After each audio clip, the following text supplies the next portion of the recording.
வணக்கம். நேரத்தை வீணாக்காம நேரா விஷயத்துக்கு வருவோம். இன்னைக்கு மே 8, 2026. தமிழ்நாட்டுல யாருமே கொஞ்சம் கூட எதிர்பார்க்காத ஒரு மாபெரும் அரசியல் பூகம்பம் நடந்துகிட்டு இருக்கு. இந்த அரசியல் அலசல்ல அத பத்தி தான் நம்ம விலாவாரியா பார்க்க போறோம். யோசிச்சு பாருங்க. ஒரு சினிமா நடிகர் எப்படி ஒரே ராத்திரியில 50 வருஷமா அசைக்கவே முடியாத ஒரு பெரிய அரசியல் சாம்ராஜ்யத்தை சுக்குநூறா உடைச்சாரு? இதுதான் நம்ம மைண்ட்ல ஓடுற முதல் கேள்வி. உண்மையிலே இது ஒரு விறுவிறுப்பான பொலிட்டிக்கல் த்ரில்லர்னு தான் சொல்லணும். 108. இது சாதாரண நம்பர் இல்லைங்க. நடிகர் விஜயோட தமிழக வெற்றிக் கழகம், அதாவது டிவிகே, இப்ப நடந்து முடிஞ்ச சட்டமன்ற தேர்தல்ல ஜெயிச்ச இடங்களோட எண்ணிக்கை இதுதான். மொத்தம் இருக்கிற 234 இடங்கள்ல தனிப்பெரும் கட்சியா விஸ்வரூபம் எடுத்து தமிழ்நாட்டோட ஒட்டுமொத்த அரசியல் வரைபடத்தையே இந்த ஒற்றை எண் அப்படியே புரட்டி போட்டுடுச்சு. இப்போ இங்க இருக்கிற ஒரு பெரிய முரண்பாட்டை கவனிங்களேன். பல தசாப்தங்களா, அதாவது பல வருஷங்களா அரசியல்ல பரம எதிரிகளா இருந்த திமுகவும் அதிமுகவும் இப்ப புதுசா வந்த ஒருத்தரோட வளர்ச்சியை தடுக்க ரகசியமா பேச்சுவார்த்தை நடத்துறதா செய்திகள் வருது. எந்த அளவுக்கு ஆச்சரியமான ஒரு திருப்பம் இது! ஒரு புதுமுகத்தை பார்த்து 2 துருவங்கள் கைகோர்க்க நினைக்கிறது நிஜமாவே சாதாரண விஷயமே கிடையாது. சரி, இந்த 50 ஆண்டு கால திராவிட இருக்கட்சி ஆதிக்கம் எப்படிப்பட்ட ஒரு இரும்பு கோட்டை அப்படிங்கறத பத்தி முதல்ல பாப்போம். விஜயோட இந்த வெற்றி ஏன் இவ்ளோ பெருசா பேசப்படுதுன்னு புரியணும்னா நம்ம கொஞ்சம் பின்னோக்கி போகணும்.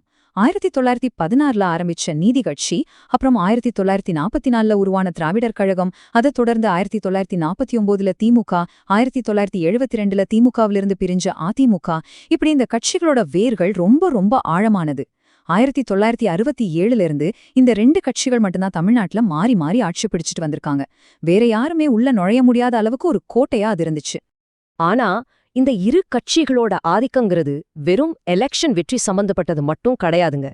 அது சமூக நீதி, மாநில சுயாட்சி, அப்புறம் மொழிப்பற்று, இந்த கொள்கைகளுக்கெல்லாம் உண்மையான பாதுகாவலர்கள் யாருங்கிற ஒரு மிகப்பெரிய கருத்தியல் போர். அந்த பெரிய சித்தாந்த சுவரை தாண்டிதான் விஜய் இப்போ உள்ள வந்திருக்காரு.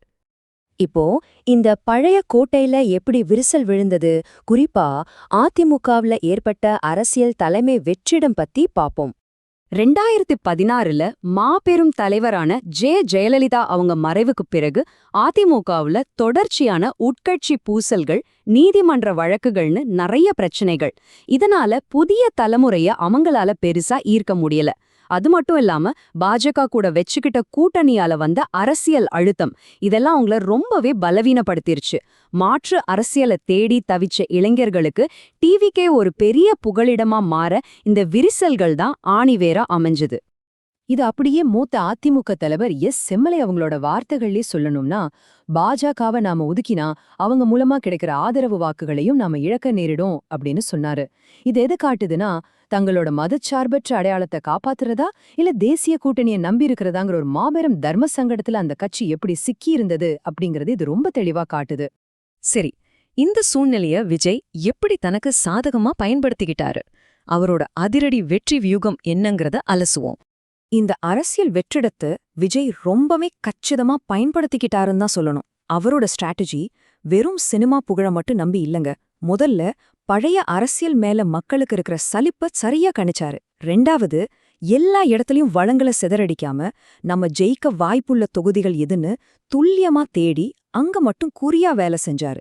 3வது விஷயம் ரொம்ப முக்கியமானதும் கூட, தேவையில்லாத சிக்கலான அரசியல் பேச்சுகளை தவிர்த்துட்டு இளைஞர்கள் கூட ரொம்ப எளிமையான உணர்வுபூர்வமான ஒரு தொடர்பை ஏற்படுத்தினாரு.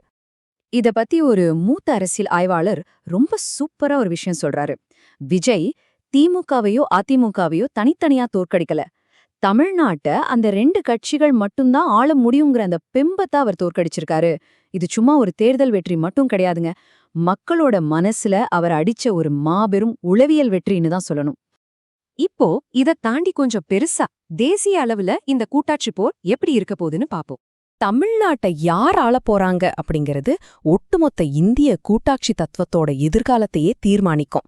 டெல்லியில இருக்கிற வலிமையான மத்திய அரசுக்கும் மாநில அரசுகளோட சுயாட்சிக்கும் நடுவுல எப்பவுமே ஒரு அரசியலமைப்பு ரீதியான பதற்றம் இருந்துகிட்டே தான் இருக்கும். வரலாற்று ரீதியா பாத்தீங்கன்னா, அதிகாரங்கள் மத்தியில குவிவதை தடுத்து மாநில உரிமைகளை காக்கும் மாபெரும் அரணா தமிழ்நாடு தான் இருந்துட்டு வருது.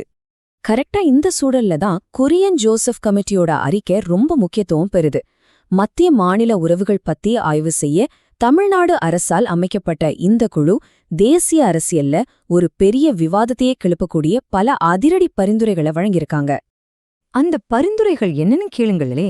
சட்டமன்ற தேர்தல்களை தேசிய தேர்தல் ஆணையத்துக்கிட்ட இருந்து மாற்றி மாநில தேர்தல் ஆணையங்களே நடத்தணும். ஆங்கிலத்தை நிரந்தர அலுவல் மொழியாக்கி இந்தி திணிப்பை தடுக்கணும். அது மட்டும் இல்லாம 2226 வரைக்கும் நாடாளுமன்ற தொகுதிகளோட எண்ணிக்கையை முடக்கணும். இப்படி போகுது அந்த லிஸ்ட். இப்போ தமிழ்நாட்டுல ஆட்சி மாறினா தேசிய அளவுல பெரிய தாக்கத்தை ஏற்படுத்தக்கூடிய இந்த கோரிக்கைகளோட நிலைமை என்னாகும் அப்படிங்கிறது தான் டெல்லியே உற்று நோக்க வைக்குது. சரி, மறுபடியும் இப்போ நடக்கிற விஷயங்களுக்கு வருவோம். இந்த அரசியல் கிளைமேக்ஸ், அதாவது இப்போ ஏற்பட்டிருக்கிற அரசியல் முட்டுக்கட்டை பத்தி பாப்போம். இந்த மே 2026ல ஒரு மிகப்பெரிய அரசியல் முட்டுக்கட்டை உருவாயிருக்கு. டிவிகே கிட்ட போதுமான பெரும்பான்மை நம்பர்ஸ் இருக்காங்கங்கிறதுல ஆளுநர் ஆர் லேகருக்கு இன்னும் முழுமையா திருப்தி ஏற்படல.